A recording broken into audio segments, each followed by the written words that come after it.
Thank you for attending. We're going to have 4-minute talks followed by 1 or 2 questions. So please post your questions to the chat and I will read them out to the speakers, just like we did with the main session. We're going to start with Sana Rahim from Kohat University of Science and Technology, Pakistan. Okay. Thank you. Good afternoon. I'm Sana Rahim from Kohat University of Science and Technology, Pakistan. Thank you for giving me the opportunity to present my topic, which is entitled as larvicidal activity of Pagnum harmella extract against the larvae of Anopheles stephensi. Malaria is a parasitic disease which affects more than 300 million people and causes death of 1 million people yearly throughout the world. It is transmitted by female nocturnal feeding Anopheles species of mosquito and caused by 5 different kinds of plasmodia. In Pakistan, malaria is one of the biggest problems for public health, mainly caused by Anopheles stephensi and the Ulysses species. Next slide, please. So, Pagnum harmella, which is a medicinal plant commonly known as ispan, it belongs to the family Nitrariaceae and it is known to have pharmacologically active compounds, which are such as several alkaloids, which includes hermine, hermalin, hermalol, and hermine. So, keeping in view, the objective of my study was to determine the in vitro toxicological effect of Pagnum harmella extract against the larvae of Anopheles stephensi. For this purpose, malarial vector and the plant leaves were collected from district Kohat, Pakistan, Khyber Pakhtunkhwa, and the extract was prepared by drying the leaves in shade for several days and grinded to powder form. 500 grams of the powder was mixed in 1 liter of methanol to make a solution, and the solution was then filtered. The excess solvent was evaporated by the use of rotary evaporator, and crude extract was obtained and stored in the refrigerator for the further use.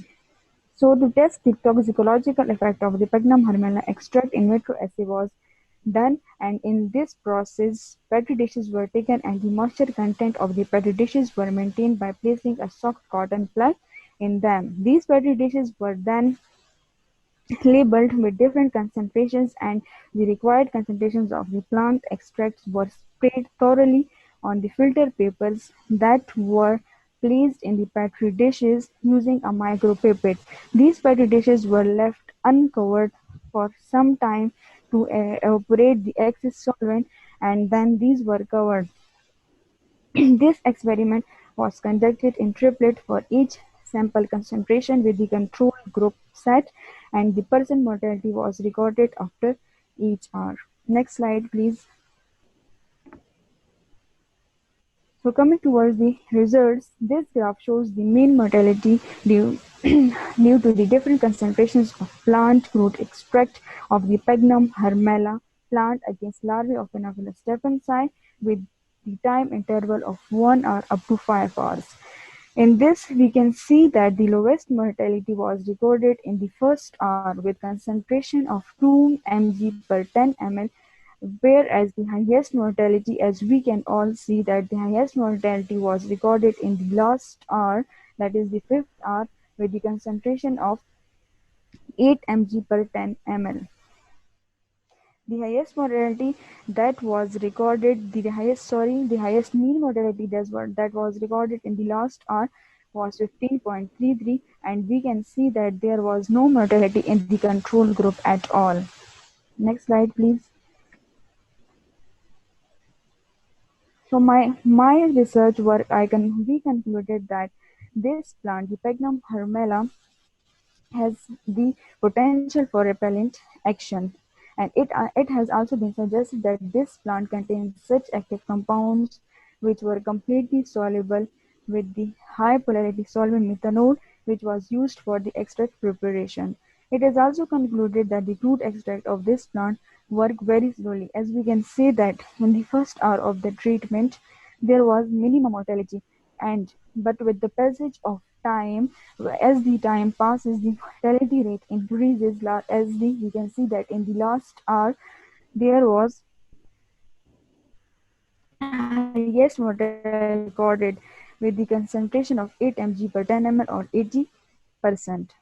From my research work, it has been recommended that further work should be done on the identification of active compounds or active ingredients of the Pegnum Harmela extract plant, and more poisonous plants should be explored to use against the malaria vector. Thank you for listening me. That was all about my presentation topic. I need to unmute myself. Thank you for your presentation. We have time for one question. If someone has it, please post it in the chat. Okay, we have a question. Do you intend this to be a larvicide or a repellent? Sorry? So the question is, do you intend for this extract to be used as a larvicide or as a repellent? It can be used as a larvicide or repellent both. It has repellent action and it can also be used as a larvicidal. It has larvicidal effect as well, and it can be used as repellent as well. Okay. We have time for one last question. The question is, how long does the toxic effect last after application? And do you know, or do you have an idea of how often you would need to replace it? Yeah, the toxic effect increases with the passage of time. As in my research, that in the first there was very less mortality recorded, but as the time passes, its effect, its toxicological effect increases with the passage of time. So after application, if we left it for more time, it will have more toxicological effect. Okay.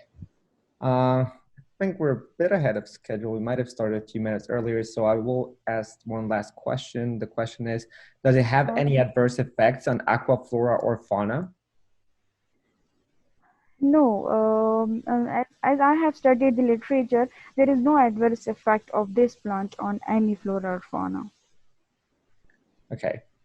Well, thank you very much, Sana, for your presentation. We were going to move on. You're welcome. We will move on to the next one. Our next presenter is Charmaine Matimba from Africa University, Zimbabwe. Did I start? Yes, thank you. All right. Greetings to everyone. My name is Charmaine Matimba. I'm a research scientist in the Malaria Research Lab at Africa University in Zimbabwe. The title of my presentation is Inter-Observer Agreement during Morphological Identification for Malaria Vector Surveillance in Zimbabwe. Next slide, please. I'll start with the background.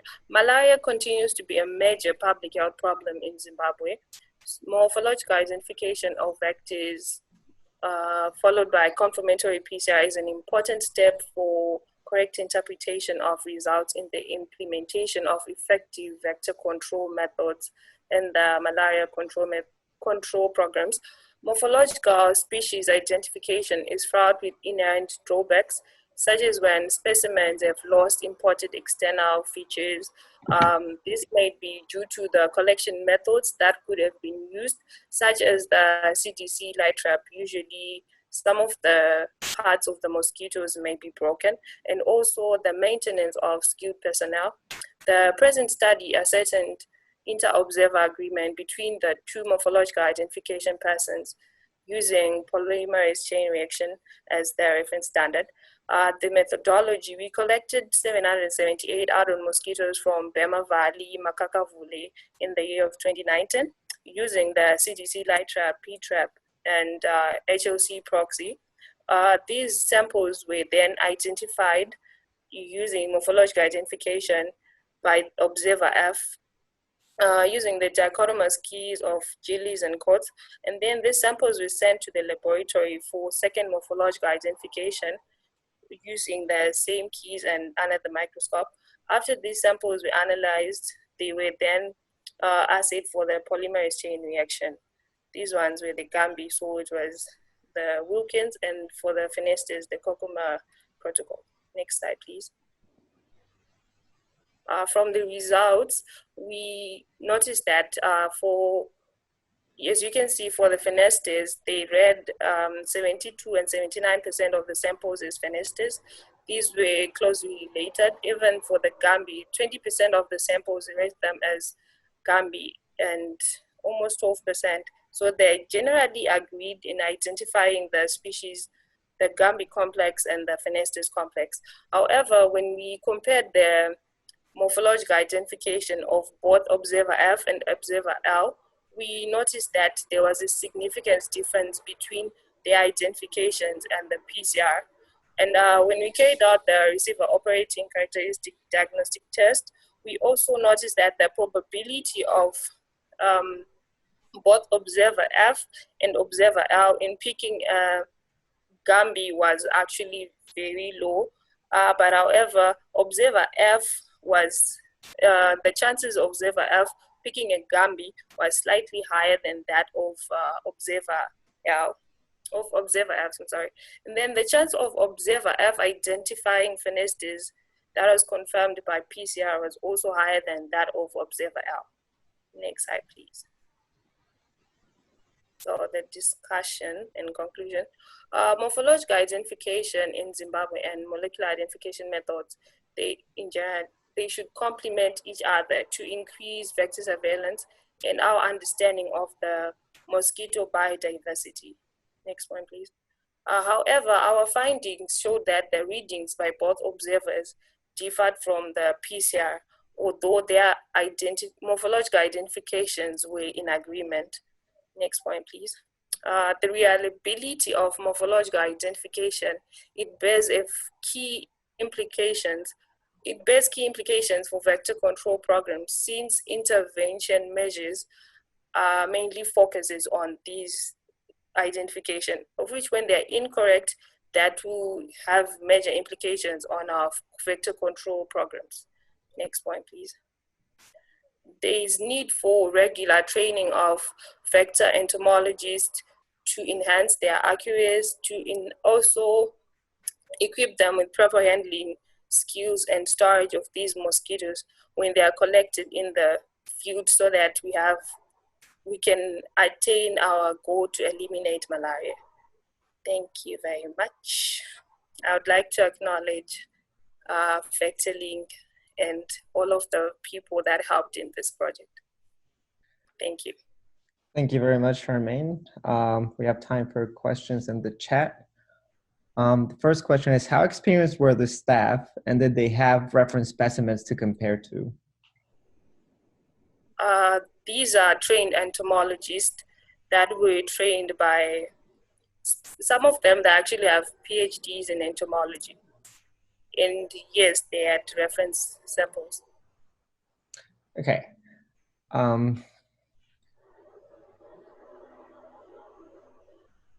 So we have another question. Do you know the time period these mosquitoes were collected? Yes, they were collected in 2019 during, it's from January to around June. Okay, and I think we have time for one final question. How simple do you think it would be to use PCR-based assay for routine mass surveillance of mosquito vectors? Sorry, may you please come again? Yeah, so the question is, how simple do you think it would be to use a PCR-based assay for routine and mass surveillance of mosquito vectors? I think it would be simple. Our PCR assays, they are mainly based on they are guided by morphological identification from the entomologist. So, sorry, may you please come again? I'm sorry. So the question is, is it feasible to have a PCR-based assay for just routine surveillance? Oh, yes, definitely. Okay. Okay, well, thank you very much, Charmaine. We can move on to our next speaker, Callista Chan from the London School of Hygiene and Tropical Medicine in the United Kingdom. Hi, everyone. So I assume I can start now. I'll be talking about rice and malaria in Africa and why we should be worried about this relationship. Next, please. So there are two players behind this problem. On the one hand, there's the Ministries of Health in Africa who are planning for the elimination of malaria. And on the other hand, there's the Ministries of Agriculture who are looking to expand rice cultivation to ensure food security and self-sufficiency. So how are these plans going to interact, and would one interfere with the other? Next, please. So it is really well known that rice growing areas produce a lot more vectors than non-rice areas. This has led to the question of, do these extra mosquitoes bring more malaria? And when this question was asked 20 years ago, the answer was surprisingly no. They found this phenomenon called the Paddy's paradox, where although there were more malaria vectors in rice areas, rice communities did not have a higher amount of malaria. And this was apparently because of two reasons. The extra mosquitoes created by rice fields were less harmful, and rice farmers earned more money and therefore had better socioeconomic conditions, better housing, better access to healthcare, and could afford drugs and nets. So then back then it was settled that rice would not make the malaria problem worse, but actually helped with economic development.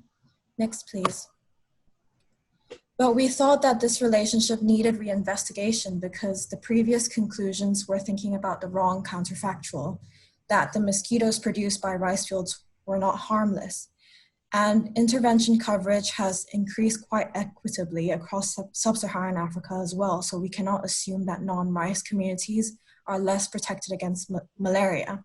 And thirdly, the malaria situation in Africa has changed dramatically. Next, please.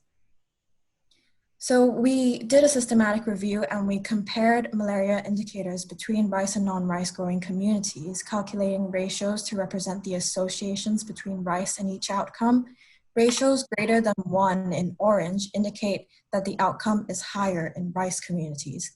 So we confirmed that in rice growing areas, malaria vector density is consistently higher, but we saw that sporozoite rate was lower. So we wondered, is this sporozoite rate low enough to balance out the large number of mosquitoes in rice areas, i.e., do these extra mosquitoes not matter? Next, please. So we multiplied these two factors together, and which gave us the entomological inoculation rate, which is the number of infective bites per person per year. And as you can see with more orange bars, despite the lower sporozoite rates, EIRs were still higher in rice areas. So apparently not, the extra mosquitoes do matter. Next, please. When we looked at whether this higher malaria transmission was reflected in malaria prevalence and whether it has changed over time, we found a significant difference between time periods, pre and post scale-up of interventions, where studies conducted before the scale-up of intervention saw less malaria in rice than control villages, so the Paddy's paradox. And studies conducted after the scale-up had more orange bars, meaning that rice brought more malaria risk. Next, please. So we can conclude that the additional mosquitoes produced in rice areas are not harmless, and they never were. And previously, there was very little protection against malaria in most poor rural communities, and rice communities were better protected because rice farmers could afford bed nets, drugs, and better housing. But now, non-rice communities have bed nets and drugs too because of the scale-up of interventions, which started in the early 2000s. So we can no longer say that rice farming brings greater protection, and instead it could bring greater risk. How do we tackle this problem, and whose problem is it? How can we integrate both the agricultural and the health sectors to work on this together? Our current research involves collaborating with rice research institutes to find ways to grow rice without growing mosquitoes. So stay tuned. Thank you. Thank you very much, Calista, for the presentation. We have time for one question. There's a question in the chat. And is it similar with open dams? Yeah, there has been quite a few studies, primarily in Ethiopia by IMRI, the International Water Management Institute, and they've done a lot of modeling and mini studies in the Koka Dam in Ethiopia, and they found that there is greater malaria risk in open dams. And it's not just in dams, it's also in other irrigation schemes like in sugarcane as well. Okay, we will move on to the next presentation, but there are questions in the chat if you can get to those, Calista. Thank you. Thanks. So our next presenter is Diplomat Traoré from the Institut Pierre Richer and Institut National de Santé Publique in Ivory Coast. Thank you very much. I'm François Diplomat Traoré and from Institut Pierre Richer, Côte d'Ivoire. So I will talk about the use of a biomarker of a human exposure to Anopheles bite, evaluation of malaria control effectiveness, and malaria risk transmission monitoring in urban setting. Next slide. The adaptation of Anopheles to urban environment in Africa expose urban population at high risk of malaria because of the low malaria immunity. Consequence, urban malaria is now considered an emerging public health problem. And several studies have validated the human IgG to GSG6P1 peptide has a biomarker of biomarker to Anopheles bite. So our study aims to evaluate the exposure of the exposure of malaria vector bites and heterogeneity and effectiveness of insecticide treatment in a urban setting. Next slide. This study has carried out in rainy season and dry season in Bouaké urban city, and specific IgG responses were evaluated by ELISA method. When we analyze specific IgG levels against GSG6P1 salivary peptide according to the neighborhood, results show a high and similar IgG responses according to the neighborhood, and a lower and different IgG responses level between neighborhood. Next slide. When we analyze specific IgG responses according to ETN use in whole population, the results show that only those who declared sleeping under ETN have a lower specific IgG. So we can return that the use of biomarker of exposure show that the level of exposure to malaria vector varied according to the neighborhood in dry season period of low exposure. Only the always use of ETNs protects effectively population against malaria bite. So the biomarker of human exposure to Anopheles bite could be a relevant tool to assist national malaria control program to access vector control strategy on operational in the field in Africa urban setting. Thank you. Okay, thank you very much, François, for your presentation. Okay. Do we have any questions? We have time for one or two questions. So I have a question. Is this biomarker of human exposure actively being used at the moment for malaria surveillance, or is it just you're only just testing it now as a potential tool in the future? Come on again. The question is this actually being used actively for surveillance at the moment, or is it a tool that you're proposing for the future?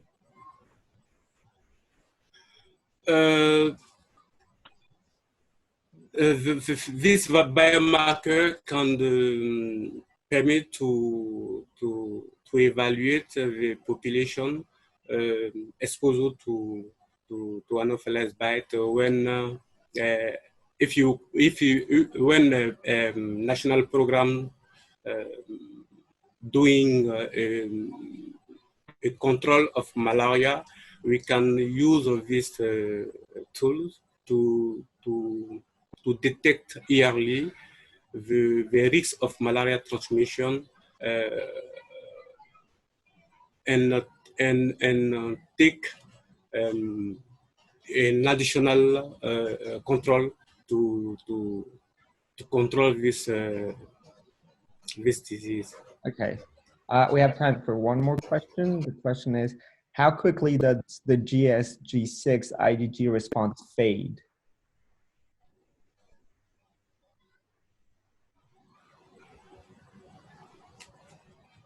So how long can this be detected for?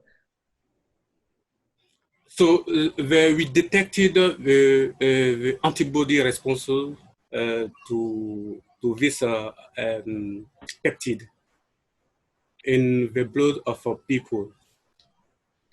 But do you know how long this response lasts for, or is it gone after a while? So it depends. The IgG responses to this peptide is not so long in the body, because it can stay in the body when you receive the bite. The body can produce IgG against this peptide, and can stay on the body since 3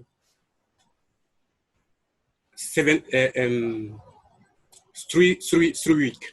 Okay, thank you. 3 weeks. No, All right.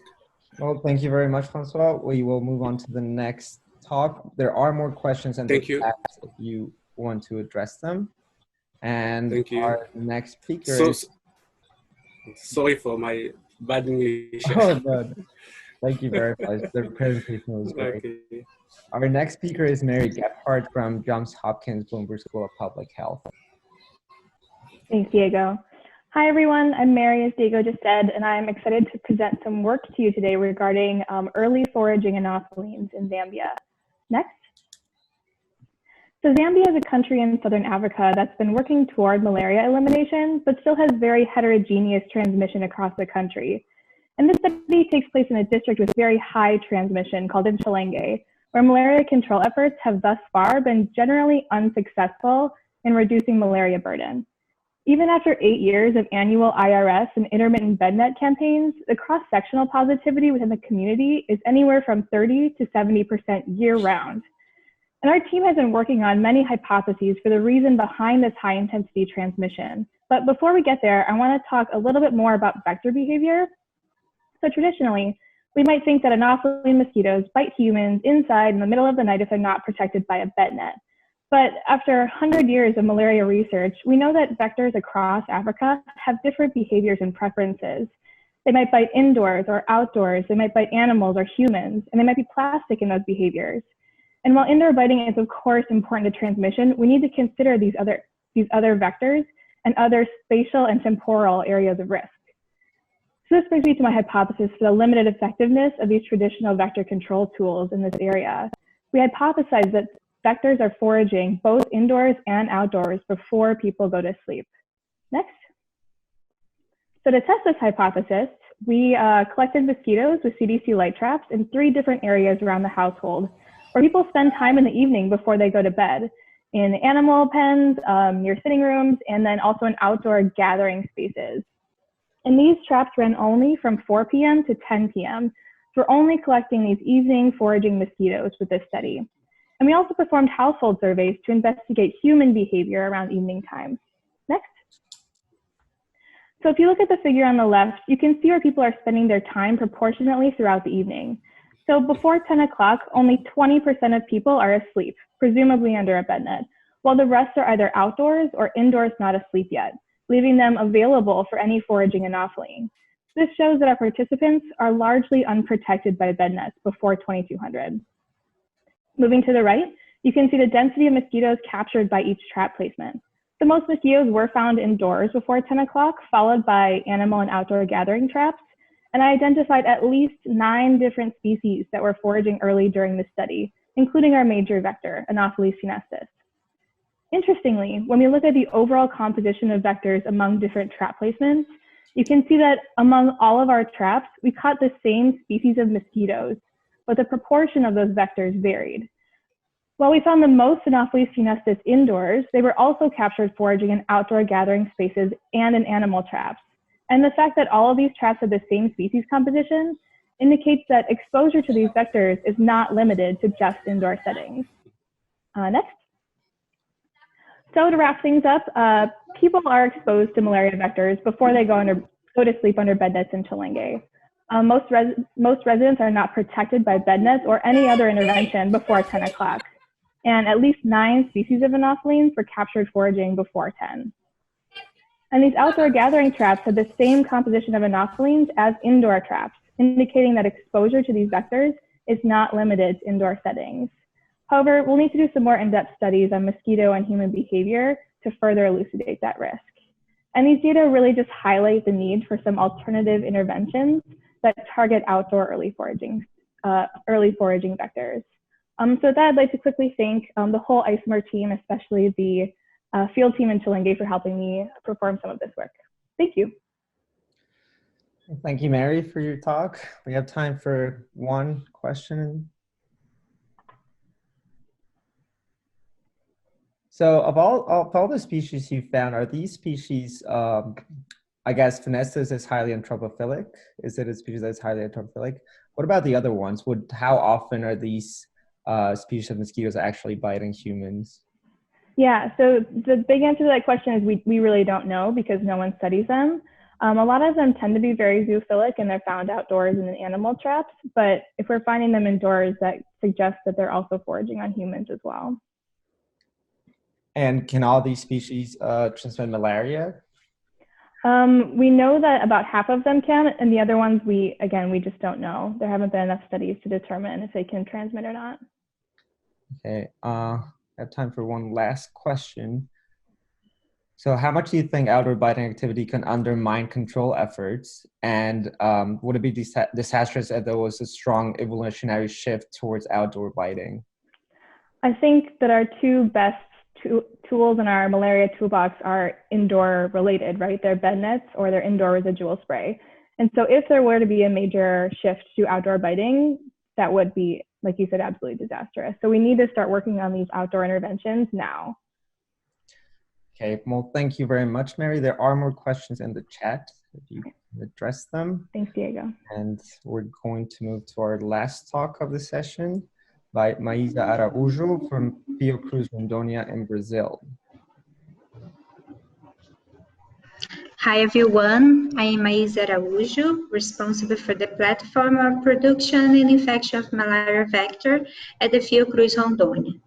Today I'm talking about a work from my master's student entitled A Study of the Prevalence and Density of Anopheles in Sediment in the state of Rondônia, Brazil. So let's go to the next slide. The majority of malaria cases in South America occur in the Amazon region. The endemic areas are usually riverside community or hill areas such as recent occupation, as mining, indigenous, and sediment areas.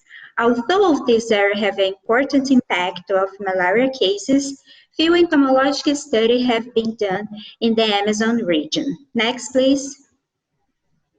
Then, the purpose of this study was describe the prevalence and density of Anopheles, hematophagic behavior, and natural infection rate in 2 sediments of Candeias do JHMRI, Rondônia, Brazil. You can see in the Brazil map the location of Rondônia and its capital, Porto Velho. Candeias do JHMRI is close to Porto Velho city. So, the first sediment identified here as BAFJ, it's an old sediment, and the second sediment at the area of recent occupation, identified here as AF. Collection of mosquito in the outdoor were carried out using the human attraction technique protect.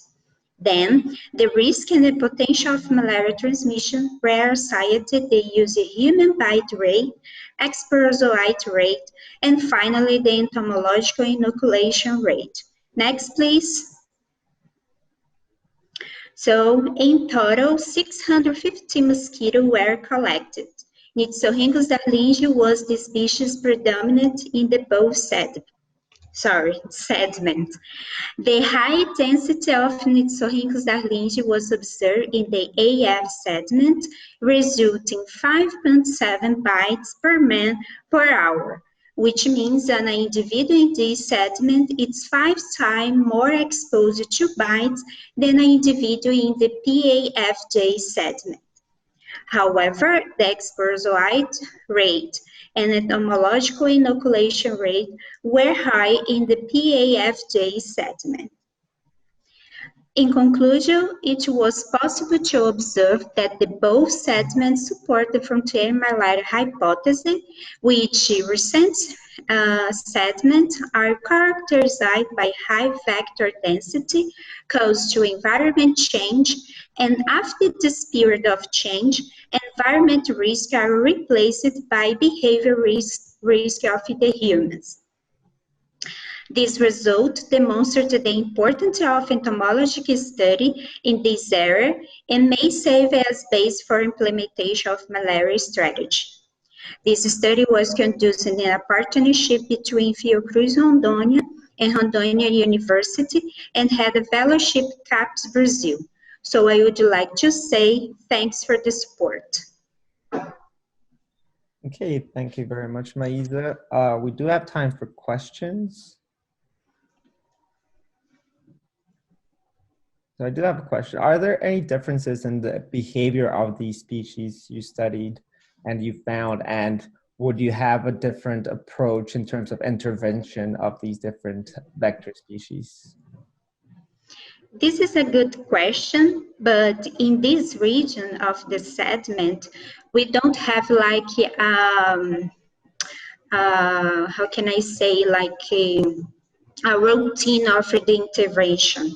This is the big problem, because they don't know where is the vector and which time you can use the intervention. So the population ask for help and then start to use some intervention.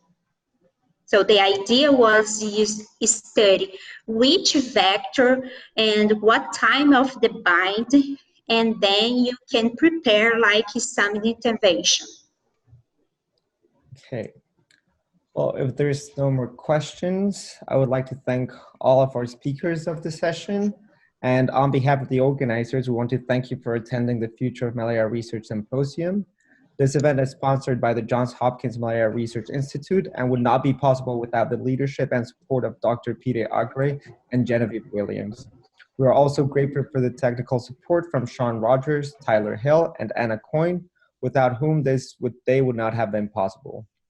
2020 has been a challenging year, but a silver lining of this pandemic is the ability to have scientists from across the globe together for this symposium and share their research.